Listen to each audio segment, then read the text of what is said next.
Morning students. BEd second year अर्थात BEd द्वितीय वर्ष बीएड सेकेंड ईयर में पेपर 10th जिसका नाम है क्रिएटिंग एंड इंक्लूसिव एजुकेशन अर्थात एक समावेशी शिक्षा का निर्माण, यूनिट 5th इकाई 5 के अंतर्गत आज हम जानेंगे एजुकेशनल गाइडेंस अर्थात शैक्षिक निर्देशन।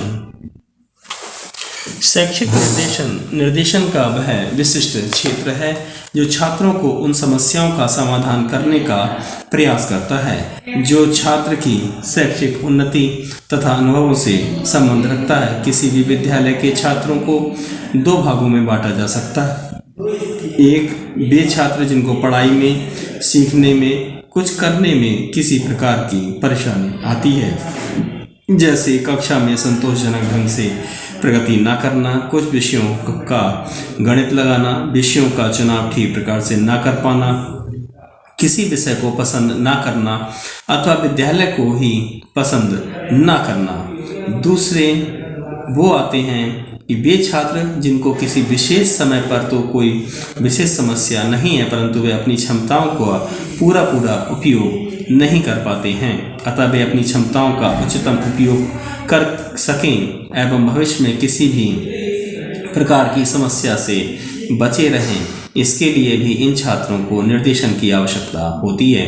अतः उपयुक्त दोनों प्रकार के समूहों में विद्यार्थी को या सभी विद्यार्थियों को शैक्षिक निर्देशन की आवश्यकता होती है।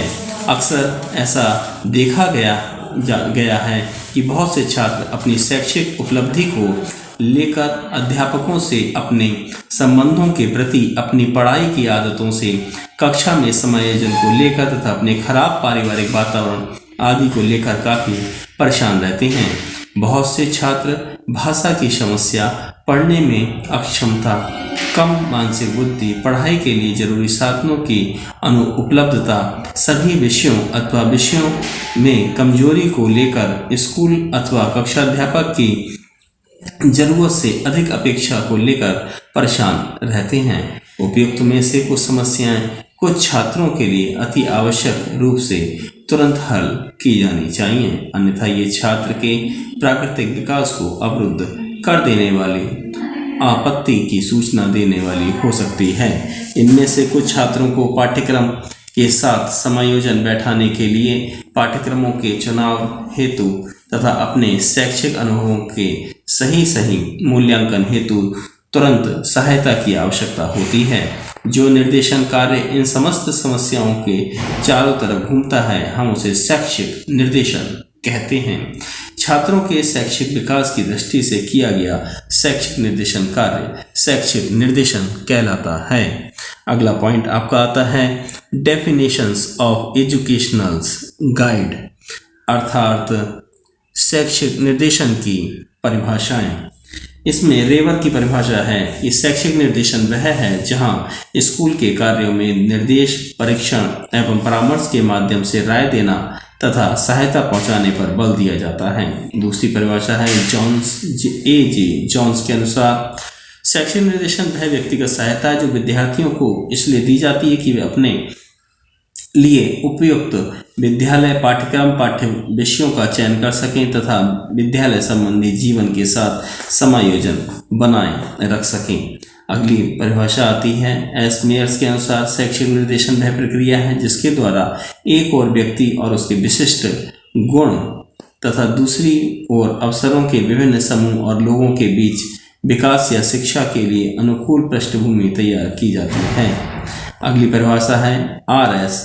एलिस के अनुसार शैक्षिक निर्देशन में 3 क्षेत्रों में सहायता मिलती है: पाठ्यक्रम, कार्यक्रम तथा पाठ्य विषयों का चुनाव। दूसरा आता है चालू पाठ्यक्रम की कठिनाइयों का सामना करना। तीसरा आता है आगे की ट्रेनिंग के लिए विद्यालयों का चुनाव करना। अगली परिभाषा है हैरीमन तथा एरिक्सन के अनुसार शैक्षिक निर्देशन व्यक्तिगत छात्रों की योग्यताओं, रुचियों, पृष्ठभूमि और आवश्यकताओं का पता लगाने की विधि प्रदान करता है। अगला नया हेडिंग आता है एम्स ऑफ एजुकेशनल गाइडेंस। शिक्षा शास्त्रियों तथा शिक्षा मनोवैज्ञानिकों ने शैक्षिक निर्देशन के निम्नलिखित उद्देश्य बताए हैं। छात्रों को प्रभावशाली ढंग से समाज में समायोजन करने की क्षमता को विकसित करना, छात्रों में अध्ययन संबंधी अच्छी आदतों के विकास में सहायता प्रदान करना, छात्रों को अपनी योग्यताओं, क्षमताओं और सीमाओं की जानकारी प्राप्त करने में मदद करना, छात्रों को उनके पाठ्यक्रम चयन में मदद करना, व्यावसायिक उद्देश्यों की पूर्ति में सहायता करना, व्यक्तिगत कल्याण में सहायता करना, सामाजिक कल्याण में सहायता करना, उपलब्ध साधनों का अधिकाधिक उपयोग करने में सहायता या मदद करना, छात्रों में पाठ्यक्रम के प्रति उचित अभिरुचि विकसित करने में मदद करना, छात्रों को अध्ययन जारी रखने के लिए प्रेरणा प्रदान की जाती चाहिए, भविष्य निर्माण के संबंध में उचित योजना बनाने में सहायता दी जानी चाहिए, उच्च शिक्षा एवं प्रशिक्षण संबंधी सूचनाएं प्रदान करनी चाहिए।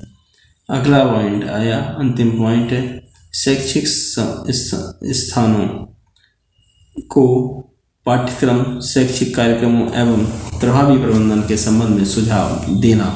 नया हेडिंग आता है needs and importance of educational guidance.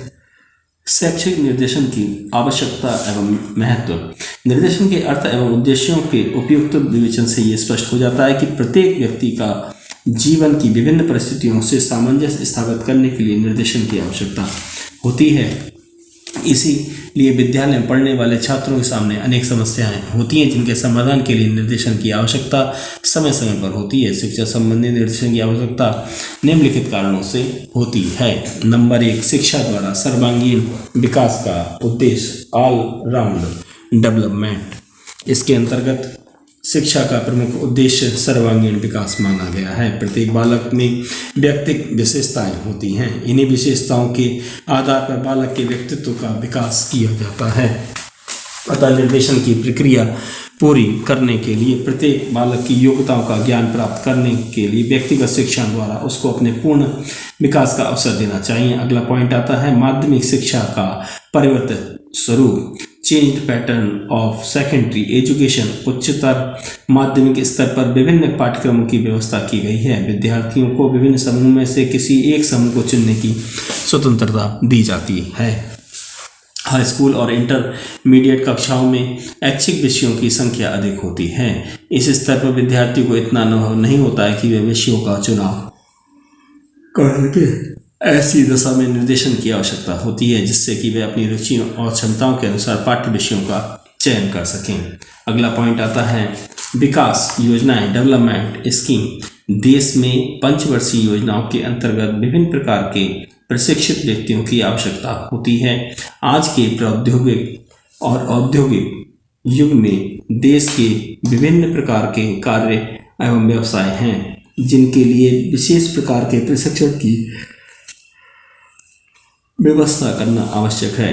इन सब बातों को दृष्टि में रखते हुए वर्तमान समय में निर्देशन की आवश्यकता पड़ सकती है और पड़ती भी है। पर अगला पॉइंट आता है परिस्थितियों में सामंजस्य स्थापित करने के संबंध में, एडजस्टमेंट विद सिचुएशंस। निर्देशन का कार्य केवल विद्यार्थियों को शैक्षिक और व्यावसायिक निर्देशन देना ही नहीं बल्कि उनकी व्यक्तिगत समस्याओं का समाधान करके विद्यालय, परिवार तथा समाज से सामंजस्य स्थापित करने में सहायता देना भी है ताकि उनके व्यक्तित्व का संतुलित विकास हो सके। प्रायः विद्यार्थी नए विद्यालय में प्रवेश लेने के बाद अपने को वहाँ समायोजित नहीं कर पाते हैं। इस दिशा में शैक्षिक निर्देशन द्वारा उनकी सहायता की जाती है।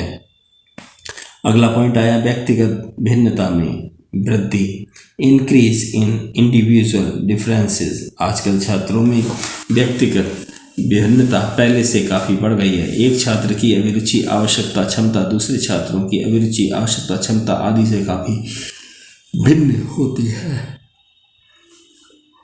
इस तरह की व्यक्तिगत भिन्नता के कारण छात्रों को शैक्षिक निर्देशन दिया जाना अति आवश्यक हो गया है। इसके अभाव में छात्र एक दूसरे की देखा देखी कर संभवतः एक ही राह पर चलने की कोशिश करेंगे जिससे उनके भविष्य में असफलता हाथ लग सकती है। अतः शैक्षिक निर्देशन देकर प्रत्येक छात्र को अपनी आवश्यकता, क्षमता और अभिरुचि के अनुकूल अलग अलग पथ पर रखकर सफलता की ओर ले जाया जा सकता है। अगला पॉइंट आता है व्यवसाय विषयों में वृद्धि, इंक्रीज इन वोकेशनल सब्जेक्ट। आधुनिक शिक्षा रोजगारमुखी और व्यवहारिक अधिक हो गई है और होती भी जा रही है। आजकल स्कूल और कॉलेज में भी उन विषयों की शिक्षा पर अधिक बल दिया जाता है जिनसे छात्र को कोई उपयुक्त रोजगार की व्यवस्था या धंधा करने में, काम करने में अधिक सहायता मिल सके। शायद यही कारण है कि स्कूल में वाणिज्य यानी कॉमर्स, ललित कला यानी कि फाइन आर्ट्स, गृह विज्ञान यानी होम साइंस जैसे अनेक विषयों पाठ्यक्रमों में पढ़ाई प्रारंभ हो गई है। बालकों को उचित शिक्षा निर्देशन देकर इन पाठ्यक्रमों में उनकी अभिरुचि और रुझान के अनुकूल उचित पाठ्यक्रम को चुनने तथा उसमें सफलता प्राप्त करने में मदद की जाती है। जीविकाओं एवं अवसरों से परिचय कराने के लिए for making know to different livelihood and opportunities, अर्थात जीविकाओं एवं अवसरों से परिचय कराने के लिए स्कूल में अक्सर देखा जाता है कि छात्रों को ये पता नहीं होता कि कौन सा विषय या पाठ्यक्रम लेने से उन्हें आगे चलकर किस व्यवसाय में मदद मिलेगी। उन्हें यह भी पता नहीं होता है कि किस विषय को पढ़ने से उन्हें रोजगार के अवसर आगे चलकर मिल सकेंगे या अधिक अवसर क्यों मिलेंगे, किस विषय को पढ़ने से उन्हें रोजगार के अवसर कम मिलेंगे। शिक्षा निर्देशन के माध्यम से उन्हें यह अवगत कराया जाता है कि अमुक विषय को पढ़ने से उन्हें किस तरह से व्यवसाय में मदद मिलेगी और उसे रोजगार के अवसर अधिक मिलेंगे। इस बात का अतः स्कूल में छात्रों को संभावित जीविकाओं एवं अवसरों से परिचित कराने के लिए शिक्षा निर्देशन की नितांत आवश्यकता होती है। अगला पॉइंट आया शिक्षा के उद्देश्य, शिक्षण विधि और पाठ्यक्रम में परिवर्तन। Change in the objectives of education, teaching methods and curriculum.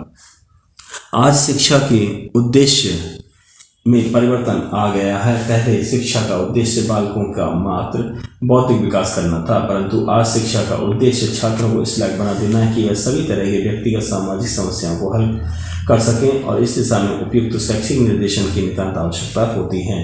अगला पॉइंट आया शिक्षा में अपव्यय को रोकने के लिए for preventing wastage in education.